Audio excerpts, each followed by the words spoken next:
Petrol diesel બાદ મોંઘવારીની આગ હવે રસોડા સુધી પહોંચી છે।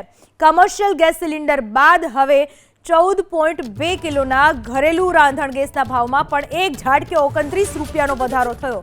તો નવી દિલ્હીમાં 14.2 કિલોના ઘરેલું રાંધણ ગેસનો ભાવ 913 રૂપિયાથી વધી 942 રૂપિયા પર પહોંચી ગયો। 3 મહિનામાં બીજી વખત ઘરેલું ગેસ સિલિન્ડરના ભાવમાં આ ભાવ વધારો ઝીકાયો છે। આ પહેલા 7મી માર્ચે 60 રૂપિયાનો વધારો થયો હતો। આ જ મહિનાની પહેલી તારીખે 19 કિલોના કમર્શિયલ એલપીજી સિલિન્ડરના ભાવમાં પણ વધારો થયો હતો। દિલ્હીમાં કમર્શિયલ સિલિન્ડર 42 રૂપિયા મોંઘો થઈને 3113.50 રૂપિયા ઉપર પહોંચી ગયો છે। ઉપરાંત નાના વેપારીઓ અને સામાન્ય નાગરિકો દ્વારા વપરાતા 5 કિલોગ્રામના એફટીએલ સિલિન્ડરના ભાવમાં પણ 11 રૂપિયાનો વધારો કરાયો હતો। પેટ્રોલ ડીઝલ સીએનજીના ભાવ વધારા બાદ હવે ઘરેલું એલપીજી ગેસના ભાવમાં પણ વધારો થયો છે।